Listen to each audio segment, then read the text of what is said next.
أعوذ بالله السميع العليم من الشيطان الرجيم من همزه ونفخه ونفسه.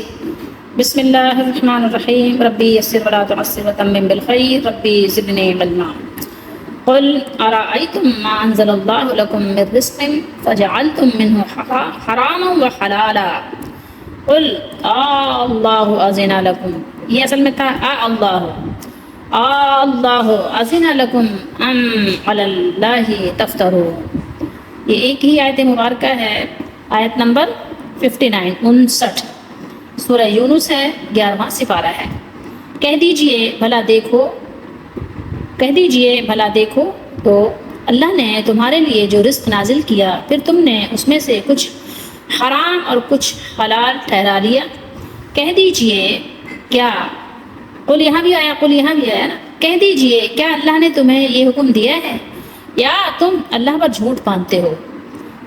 اللہ تفترون، مطلب بات یہ ہے کہ کسی چیز کے حلال و حرام کرنے کا حکم اللہ نے دیا ہے، نہیں اللہ کی طرف سے حکم آیا ہے، اللہ کی کتاب میں ہے، یا اللہ کے کسی رسول نبی علیہ الصلوۃ والسلام نے بتایا ہے، یا اپنی طرف سے جو مرضی آئی حلال کر لیا، جو مرضی آئی حرام کر لیا۔ جیسے بہت سے صوفیوں کا طریقہ ہے، آپ نے دیکھا ہوگا کہ بہت سے صوفی ہیں تو قرآن مجید سے غلط مسئلے نکال کر عبادت کو ہی کہتے ہیں کہ اب ان کے لیے عبادت ہی نہیں رہی۔ تو بہت ساری چیزیں ہیں، یہ سارا کا سارا حق کس کا ہے؟ صرف اور صرف اللہ کا ہے، اور اللہ تعالیٰ اپنے رسول اور نبی کو بھیجتے ہی اس لیے ہیں کہ وہ اللہ تعالیٰ کی حلال کردہ چیزوں کو حلال کریں اور حرام کردہ چیزوں کو حرام کریں۔ اور لوگوں میں جو یہ باتیں یعنی جھوٹ موٹ جو الٹی سیدھی فضول پھیل جاتی ہیں اس کو دور فرماتے ہیں دین سے، کہ دین کا وہ حصہ نہیں ہے بلکہ یہ لوگوں کی فروعات ہیں۔ اللہ تعالیٰ کے سوا حلال یا حرام قرار دینے کا اختیار کسی اور کو نہیں ہے۔ یہ اختیار کس کو ہے؟ صرف اور صرف اللہ کو ہے۔ اللہ تعالیٰ نے ان لوگوں کی تردید فرمائی ہے جو بغیر کسی حجت اور دلیل کے محض اپنی رائے ہوتی نا، قیاس رائے اور خواہشات سے اللہ تعالیٰ کے حلال کو حرام اور حرام کو حلال قرار دے لیتے ہیں۔ تو پھر آگے اللہ نے بیان کیا کہ ان کا پھر قیامت کے دن کیا حال ہوگا۔ یہ روش، یہ عادت نئی نہیں ہے، یہ پرانی عادت ہے کہ آپ کو پتہ ہے کہ مشرکین مکہ اور دیگر بھی مشرکین اور یہود نے اپنے پاس سے کئی حلال چیزوں کو حرام اور حرام کو حلال کر رکھا تھا۔ مطلب یہ پرانا طور طریقہ تھا، یہ کوئی نئی بات نہیں ہے جو آج ہو رہا ہے۔ تو ان سے سوال ہے کہ بتاؤ تم نے یہ حلال و حرام کس کے کہنے پر قرار دیے ہیں؟ آپ نے جو حرام کیا، جو حلال کیا، کس کے کہنے پہ کیا؟ کس نے تم کو بتایا؟ اور اگر آپ اس کی تفسیر دیکھنا چاہیں تو اس کی تفسیر پیچھے ہم پڑھ چکے ہیں کہ سورہ مائدہ میں بھی آیت نمبر 103، سورہ انعام میں آیت نمبر 118 سے 121 اور آگے بھی یعنی 140 وغیرہ پر، اور جو اہل کتاب تھے ان کے متعلق آپ سورہ آل عمران میں 93، تو آپ وہاں دیکھ سکتے ہیں کہ وہاں پر اس کی تفسیر موجود ہے۔ بس آپ نے اتنی بات اپنے ذہن میں نقش کرنی ہے کہ اللہ کے سوا کسی کو یہ حق نہیں ہے۔ سمجھ رہے ہیں؟ اگر انبیاء علیہ السلام کسی چیز کو حلال کرتے ہیں تو ان کے پاس اللہ کا حکم ہوتا ہے، ان کے پاس دلیل ہوتی ہے اللہ تعالیٰ کی طرف سے کہ اس کو حلال کر دیجئے، اس کو حرام کر دیجئے۔ ادروائز تو کسی کے پاس یہ نہیں ہے۔ اللہ تعالیٰ نے ان کو منتخب کیا ہے، وہ اللہ کے منتخب کرتا ہے، یہ سمجھنے کی بات ہے۔ تو ان کو یہ جو آپ دیکھتے ہیں کہ ان کے پاس یہ اختیار ہے، تو وہ اللہ تعالیٰ نے ان کو یہ اختیار دیا ہوتا ہے کہ آپ اس کو حلال کر دیجئے، اس کو حرام کر دیجئے۔ کوئی نبی، کوئی رسول اپنی طرف سے کسی چیز کو نہ حلال کرتے ہیں اور نہ حرام کرتے ہیں۔ آپ کو اگر یاد ہو سورہ تحریم کی آیت کہ اللہ تعالیٰ نے اپنے نبی صلی اللہ علیہ وسلم سے فرمایا کہ آپ اس چیز کو کیوں حرام کرتے ہیں اپنے اوپر جس کو اللہ نے آپ پر حلال کیا ہے؟ تو یعنی نبی علیہ السلام بھی ایسا نہیں کرتے۔ یہ بات خیال رہے، آپ کو اچھی طرح سے یاد رکھنی چاہیے۔ فرمایا ام علی اللہ تفترون، اس سے آپ کو کیا پتہ چلا؟ یعنی تم اپنی خواہشوں سے حرام کو حلال اور حلال کو حرام قرار دینا افترا علی اللہ، یعنی اللہ پر بہتان باندھنا ہے۔ ٹھیک ہے؟ اس آیت کی تفسیر میں قاضی شوکانی ہیں، وہ فرماتے ہیں کہ اس آیت میں ان مقلد حضرات کے لیے سخت تنبیہ ہے جو فتویٰ صادر فرمانے کی کرسی پر براجمان ہو جاتے ہیں اور حلال و حرام اور جائز و ناجائز ہونے کے فتوے صادر کرتے ہیں، حالانکہ وہ قرآن و حدیث کا علم نہیں رکھتے۔ ان کے علم کی رسائی صرف یہاں تک ہوتی ہے کہ امت کے کسی ایک شخص نے جو بات کہہ دی ہے اسے نقل کر دیتے ہیں۔ یہ اگر قصور ہے تو کس کا ہے؟ یہ تو عوام الناس کا ہے نا، کہ وہ کسی بھی عالم کو، کسی بھی مولانا صاحب کو انہوں نے اشارے کی حیثیت دے دی ہے کہ بس اس نے جو کہہ دیا بس اس کی بات دین بن گئی۔ ایسا تو ممکن نہیں ہے۔ دین تو وہی جو رسول اللہ صلی اللہ علیہ وسلم نے بیان کیا۔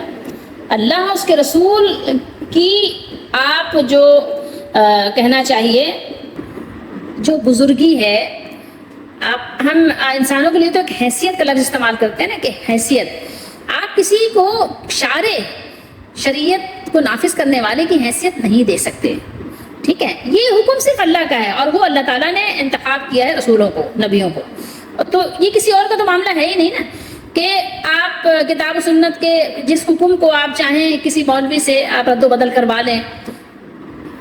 اس سے اگر آپ اندازہ لگانا چاہیں نا، آپ اندازہ لگا سکتے ہیں کہ رسول اللہ صلی اللہ تعالیٰ علیہ وآلہ وسلم کے بعد حضرت ابو بکر صدیق رضی اللہ تعالیٰ عنہ کا زمانہ آیا، خلفائے راشدین، انہوں نے بھی حلال و حرام میں کسی چیز میں ایسا فتویٰ نہیں دیا۔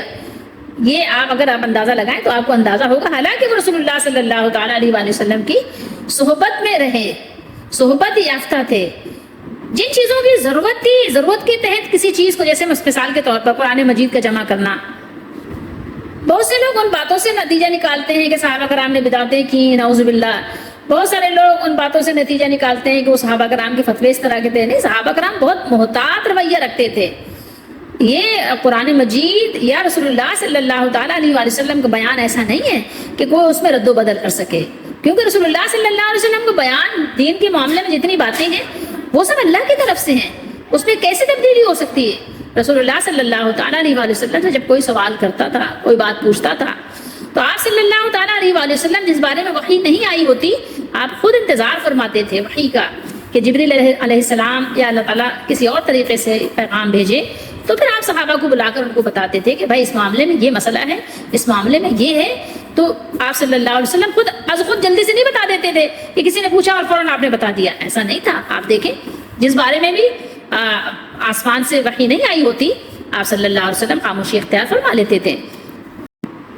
لیکن بعد میں آنے والوں کا معاملہ ہی عجیب ہوا کہ انہوں نے ایسے فتوے دیے جو قرآن و سنت کے، رسول اللہ صلی اللہ تعالیٰ علیہ وآلہ وسلم کے عمل کے، صحابہ کرام کے فہم کے خلاف، اور اس پر یعنی آپ کیا کہیں، تعجب خیز کہیں یا یہ کہ آپ کہیں کہ قابل افسوسناک بات یہ کہ لوگوں نے، ان کے فالوورز نے کیا کیا کہ اس کو مستقل دین کا حصہ بنا دیا، ان فتووں کو دین کا حصہ بنا دیا، اور جو فتوے ہیں چاہے وہ قرآن و سنت کے خلاف ہیں، لیکن یہ کہ لوگ سننے کو، ماننے کو، ٹس سے مس ہونے کو تیار ہی نہیں ہیں۔ کتنی عجیب بات ہے۔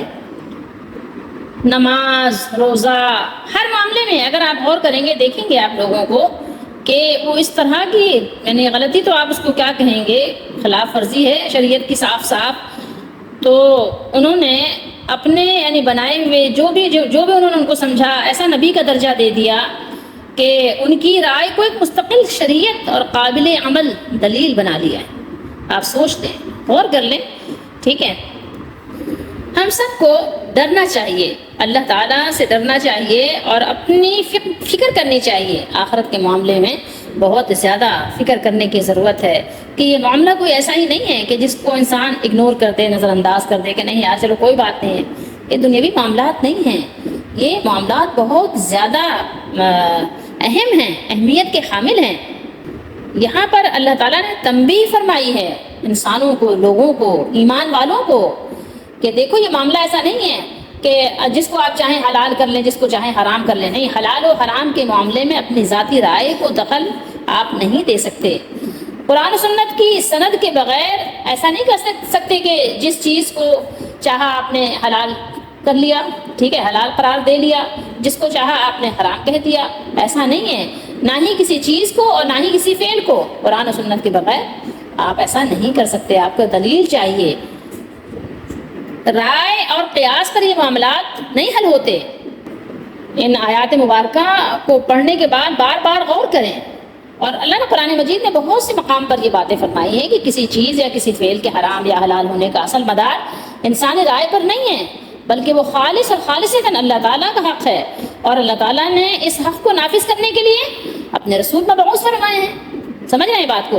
اللہ تعالیٰ اس کے رسول ہی جس چیز کو چاہیں حلال کریں، جس چیز کو چاہیں حرام کریں، کیونکہ اللہ تعالیٰ نے یہ حق کس کو سونپا ہے، کس کو تفویض کیا ہے؟ رسولوں کو نا، انہی کا انتخاب ہوا ہے نا کہ وہ حلال و حرام ٹھہرائیں گے اللہ کے حکم سے، وہ کتاب پڑھ کر سنائیں گے نا اللہ کے حکم سے۔ کتاب کہاں نازل ہوتی ہے؟ کبھی اس کے بارے میں سوچا اور کیا؟ تو لوگوں نے کیا کیا کہ جو اللہ کے نبی صلی اللہ علیہ وسلم کے غلام تھے، جو امتی تھے، امتیوں کو نبی کا درجہ دے دیا، امتیوں کو رسول کا درجہ دے دیا۔ تو ذرا سوچیں، یعنی رونگٹے کھڑے کر دینے والی باتیں ہیں قرآن کی۔ یہ اللہ تعالیٰ کا حق ہے، اور اللہ تعالیٰ نے اس حق کے لیے رسولوں کو منتخب کیا ہے، اور آخر میں اپنے رسول، اپنے حبیب محمد رسول اللہ صلی اللہ تعالیٰ علیہ وآلہ وسلم پر نبوت و رسالت کو ختم کیا۔ تو اس کے بغیر کسی بھی چیز کو نہ حلال کہنا جائز ہے، نہ حرام کہنا جائز ہے۔ ہمارا معاملہ ایک اور بھی ہے، دکھ بھری داستان آپ کہہ سکتے ہیں، افسوسناک واقعہ ہے۔ کیا ہے کہ جب ہم قرآن پڑھتے ہیں، تلاوت کرتے ہیں، تو ان سارے واقعات کو کیا کہتے ہیں کہ یہ مشرکین مکہ کے لیے ہیں، یہ کفار کے لیے ہیں، کفار مکہ کے لیے ہیں، عہد جاہلیت کے ہیں۔ وہ تو ہیں، لیکن کیا میرے اور آپ کے لیے نہیں ہے کیا؟ کبھی اس کے بارے میں کیوں نہیں سوچتے کہ میں اور آپ بھی تو اس کے مخاطب ہیں نا قرآن کے، یا ایھا الناس میں تو ہم بھی آتے ہیں نا، نہیں آتے کیا؟ عہد جاہلیت میں تو تھے سارے رسم و رواج، عہد جاہلیت میں اہل عرب کی معاشی بھی، معاشرتی، اخلاقی، مذہبی، سیاسی، تمام طرح کے آپ دیکھیں گے تو ان کی زندگی، ان کے یعنی رسم و رواج کس کی پابند تھی؟ جاہلیت کی پابند تھی، جو انہوں نے خود کیا کیا تھا؟ خود بنایا تھا، خود وضع کیا تھا، یا ان کے پہلوں نے کچھ وضع کیے تھے۔ لیکن اس کے باوجود ان کا معاملہ کیا تھا کہ وہ ان کو اللہ تعالیٰ کے احکامات سمجھتے تھے اور کہتے تھے، اللہ تعالیٰ پہ جھوٹ باندھتے تھے نا، یہ ہے نا عمل اللہ تفترون، اللہ تعالیٰ پر افترا کرتے تھے، اس کی نسبت اللہ کی طرف اپنے طرف سے کر دیتے تھے، کہتے کہ یہ تو احکام خداوندی ہے، اور بڑی سختی سے اس کی پابندی بھی کرتے۔ جیسے آج بھی آپ دیکھ لیں نا، بہت ساری چیزیں دین میں ایجاد کر لی ہیں اور سختی سے اس کی پابندی ہوتی ہے۔ اگر کوئی نہ کرے، اگر کوئی ذرا سا بھی اس سے یعنی آگے پیچھے ہو، تو کیا کہتے ہیں؟ ایک طوفان برپا کر دیتے ہیں، کہتے ہیں یہ گستاخ ہے، یہ بے ادب ہے، اس کو محبت نہیں ہے، یہ شیطان ہے، یہ ابلیس ہے، پتہ نہیں کیا کیا کہنے لگ جاتے ہیں۔ تو اسی طریقے سے ان کا معاملہ بھی تھا، جیسے آج لوگوں کا آپ معاملہ دیکھ رہے ہیں کہ اپنے بنائے ہوئے رسم و رواج کی پابندی کرتے، اور جو شخص جو ہے نہ کرتا تو بس اس کے لیے طوفان برپا کرتے، اور بس کیا ان کا معاملہ تھا۔ تو جب ان کی اصلاح کے لیے ان کو سمجھایا گیا تو ان کو غصہ آ گیا، ناراض ہو گئے۔ جب اللہ کے رسول صلی اللہ تعالیٰ علیہ وآلہ وسلم تشریف لائے، قرآن پڑھ کر سنایا، تو بس وہ دشمن بن گئے۔ تو انہی کو بتایا جا رہا ہے، اور انہی کے طور طریقے پہ جو آج چل رہے ہیں، جنہوں نے ان کے طور طریقوں کو زندہ رکھا، ان کو بتایا جا رہا ہے کہ بھائی دیکھو، تو اپنے خود ساختہ رسوم و قوانین کو اللہ کی طرف کیوں منسوخ کر رہے ہو؟ کیا تمہیں شرم نہیں آتی؟ جس چیز کو چاہتے ہو حلال بنا دیتے ہو، اور تو اور کیا کرو گے؟ کوئی کہیں سے لے آؤ گے صحابہ کرام کے متعلق، کوئی صحابہ کرام بھی تو ایسا کرتے تھے، دلیل لے آؤ گے صحابہ کرام سے، کیا لے آؤ گے دلیل؟ کہ صحابہ کرام نے دیکھو قرآن جمع کیا تھا نا، بدعت کی تھی نا صحابہ کرام نے، ایسی ایسی باتیں لے آؤ گے جو عقل میں نہیں آئے۔ اچھا، میلاد کے اوپر کیا دلیل لے آئیں گے کہ دیکھو اللہ نے خوشی کی ہے میلاد کی، کیا اللہ نے میلاد کی خوشی کی ہے؟ دیکھو اللہ تعالیٰ نے ستارے بنائے، چاند کو چمکایا، اللہ نے چراغاں کیا۔ اللہ اکبر، کیسی کیسی باتیں کرتے ہیں یار، مطلب سمجھ سے بالا تر ہے۔ ایسی باتیں لے آئیں گے جو واقعی اگر تھوڑی بہت بھی عقل رکھنے والا ہو نا، اس کی عقل میں گھسے ہی نہیں یہ باتیں کہ اللہ نے چراغاں کیا، اللہ نے خوشی منائی، اپنی طرف سے ایسی باتیں لگا دیں جو باتیں رسول اللہ صلی اللہ علیہ وسلم نے فرمائی نہیں۔ آپ کہاں سے اس کو لے کر آتے ہو؟ کہاں سے ڈھونڈ کے کس کے سینے سے نکال کے لاتے ہو وہ باتیں؟ تو وہ بس اپنی مرضی سے جو چاہتے ہیں، جس کو چاہتے ہیں دین بنا دیتے ہیں، حلال و حرام کے ٹھیکیدار بنے ہوئے ہیں، جس بات کو چاہتے ہیں جائز کر دیتے ہیں، جس کو چاہتے ہیں ناجائز۔ لیکن سوچو، یہ حق آخر تمہیں کس نے دیا ہے؟ کہاں سے لے کر آئے ہو؟ کیا ہے تمہارے پاس اس کی شرعی دلیل؟ ہر چیز کا مالک کون ہے؟ اللہ تعالیٰ ہے، اور تم اس کے بندے ہو، تم اس کے غلام ہو۔ پھر یہ بات تمہیں زیب دیتی ہے کیا کہ اس کے بندے ہو کر اس کی چیزوں میں اس کی اجازت کے بغیر تصرف کرتے رہو؟ تمہیں ہرگز اس کی اجازت نہیں ہے۔ ہم اللہ کے بندے ہیں، ہمارے لیے مناسب بات یہ ہے کہ جب بھی ہم قرآن مجید کی تلاوت کریں یا احادیث رسول صلی اللہ تعالیٰ علیہ وآلہ وسلم کو پڑھیں تو بالکل صاف اور سلیم الطبع دل کے ساتھ پڑھیں، اور اللہ تعالیٰ سے دعا کریں کہ اللہ تعالیٰ اس کے ذریعے سے ہمیں ہدایت عطا فرما۔ اور ہمیں ہر طرح کے تفرقے سے بالا تر ہو کر اس کو سمجھنے کی توفیق عطا فرما، کیونکہ ہمارے بس کی بات نہیں ہے ہدایت حاصل کر لینا، از خود ہمارے بس کی بات نہیں ہے، یہ اللہ تعالیٰ کا خاص کرم ہے، اور اللہ تعالیٰ کرم اپنا اس پر فرماتے ہیں جو اللہ تعالیٰ کا عاجز بندہ بن جاتا ہے۔ تو بڑے غور و خوض کے ساتھ ہمیں سمجھنا چاہیے، چاہے کوئی بھی ہو، لیکن اگر ہم دیکھیں کہ حق کی راہ میں کوئی رکاوٹ بن رہا ہے تو ہم اس کو دور کر دیں، ہر چیز کو دور کر دیں۔ انبیاء علیہ الصلوۃ والسلام کی زندگی سے ہمیں یہ طریقہ ملتا ہے کہ انہوں نے دیکھا کہ ان کی اور اللہ کی راہ میں جو چیز رکاوٹ بنی انہوں نے اس کو نکال پھینکا، ان کو نکال کے باہر کر دیا۔ تو اس لیے حق کی راہ میں آپ کو ہر طرح سے، ہر تعصب سے بالاتر ہونا چاہیے۔ یہ نہیں کہ بس یہ ہمارے فرقے کے یا ہمارے مسجد کے امام صاحب نے یہ بات کہی ہے یا ہمارے مسلک کو اس بات سے سپورٹ ہوتی ہے تو ہم اس کو لے لیتے ہیں، ایسا نہیں ہے، ایسا آپ نہیں کر سکتے۔ آپ کو بالکل یعنی خالصتاً اللہ کے لیے ہر چیز کو قبول کرنا ہے۔ رسول اللہ صلی اللہ تعالیٰ علیہ وآلہ وسلم سے محبت ہمیں اپنی جان سے زیادہ کیوں کرنی ہے؟ اس لیے کہ اللہ تعالیٰ نے آپ صلی اللہ علیہ وسلم کو رسول بنایا، اللہ نے آپ کو پسند فرمایا، آپ کو رسالت کے لیے منتخب فرمایا، اللہ نے ہمیں حکم دیا کہ ہم محبت کریں آپ صلی اللہ علیہ وسلم سے اپنے جان سے زیادہ، آپ سے، آپ کے گھر والوں سے، آپ کے صحابہ کرام سے، صحابیات سے، اہل بیت سے ہم محبت کریں۔ تو اللہ تعالیٰ کا حکم ہے تو ہمیں اللہ تعالیٰ کے حکم کا پابند ہونا ہے، اور ہمیں اپنی جان سے زیادہ رسول اللہ صلی اللہ علیہ وسلم سے محبت کرنی چاہیے، اور آپ کے حکم کو ہر حکم پر اوپر رکھنا چاہیے، کیونکہ آپ کا حکم اللہ کا حکم ہے، اور آپ نے جو حکم دیا ہے از خود نہیں دیا، اللہ کے حکم دیے سے حکم دیا ہے۔ یہ بات اگر آپ سمجھ لیں گے، یہ دل میں اگر بیٹھ جائے گی تو سارے یعنی کہنا چاہیے عمل کرنا، اعمال کرنا آسان، دین پہ چلنا آسان ہو جائے گا۔ سیدھا راستہ ہے، بالکل آسان راستہ ہے، لیکن لوگوں نے اس کے اندر ٹیڑھاپن پیدا کر کے مشکل بنا دیا۔ سیدھے راستے میں شیطان بیٹھتا ہے اور اس کو مشکل بنا دیتا ہے، مشکل بنا کر پیش کرتا ہے۔ جب رسول علیہ السلام آتے ہیں تو بہت آسان سے دین لے کر آتے ہیں، لیکن اس میں شیطان ثقل پیدا کر دیتا ہے، لوگوں کو ماننے میں بہت بوجھ لگتا ہے، اپنی طرف سے ایک چیز بنا لیتے ہیں۔ جیسے ایک مثال میں آپ کو دوں، شبرات کا حلوہ ہے نا، شبرات کے حلوے سے دین کا کوئی تعلق نہیں ہے، بعد میں بس ایجاد کیا اور اس کو بس کسی تابعی بزرگ کی طرف منسوب کیا اور پھر اس کو جو ہے دین کا حصہ بنا دیا۔ اب جو نہ کرے، جو کریں تو سمجھتے ہیں کہ اس سے ان کا بیڑا پار ہو جائے گا، اور جو نہ کرے تو کیا سمجھتے ہیں کہ بس یہ تو شاید گمراہ ہو گیا، سمجھ رہے ہیں؟ اچھا، اور مسئلے کی بڑی بات یہ ہے کہ جب کوئی تکلیف آ جائے نا اللہ کے ایسے بندوں پر جو شبرات کا حلوہ نہ پکائیں، جب پٹکیاں نہ پکائیں، تو کیا کہتے ہیں بتایا آپ کو، انہوں نے یہ کام چھوڑ دیا تو دیکھو ان کو یہ تکلیفیں آ رہی ہیں۔ اگر یہی بات ہے، اگر یہ دلیل ہے تکلیفوں کے آنے کی، تو انبیاء کو علیہ السلام کو بھی لوگوں نے اس طرح کی یعنی تانے دیے ہیں۔ لیکن اگر یہی دلیل ہے تو آپ پھر اتنی بات تو پھر ہمارا حق بنتا ہے کہ ہم کہیں کہ جو لوگ اس طرح کے یعنی کام کر رہے ہیں ان کو تو کوئی تکلیف آنی ہی نہیں چاہیے، ان کو تو پھر پوری زندگی راحت میں رہنا چاہیے، کیونکہ وہ تو کر رہے ہیں نا۔ لیکن آپ دیکھیں گے تو ان کی زندگیاں بھی دکھ سے بھری ہوئی آپ کو نظر آئیں گی، ایک دکھ کی داستان ہے ان کے پاس بھی۔ تو بہرحال اللہ تعالیٰ ہم سب کو سمجھنے کی توفیق دے کہ کوئی بھی چیز اگر آپ نے یہ سمجھا ہے، چاہے آپ نے از خود کیا ہو یا آپ کے کسی بڑے نے کیا ہو، بزرگ نے کیا ہو، امام صاحب نے کیا ہو، مولانا صاحب نے کیا ہو، ٹھیک ہے، کسی نے بھی کیا ہو، پیر صاحب نے کیا ہو، اور آپ نے اس کو دین کا حصہ بنا لیا، تو آپ خود برابر کے شریک ہیں، اور پھر پتہ ہے کیا، جہنم میں، دوزخ میں باہمی لڑیں جھگڑیں گے بھی۔ اللہ تعالیٰ ہم سب کو سمجھنے کی توفیق دے، ہماری دستگیری فرمائے، اور بے شک اللہ تعالیٰ اس کی مدد کرتے ہیں جو اللہ تعالیٰ کی طرف خلوص اور رغبت کے ساتھ توجہ کرتا ہے۔ اللہ تعالیٰ ہم سب پر رحم فرمائے۔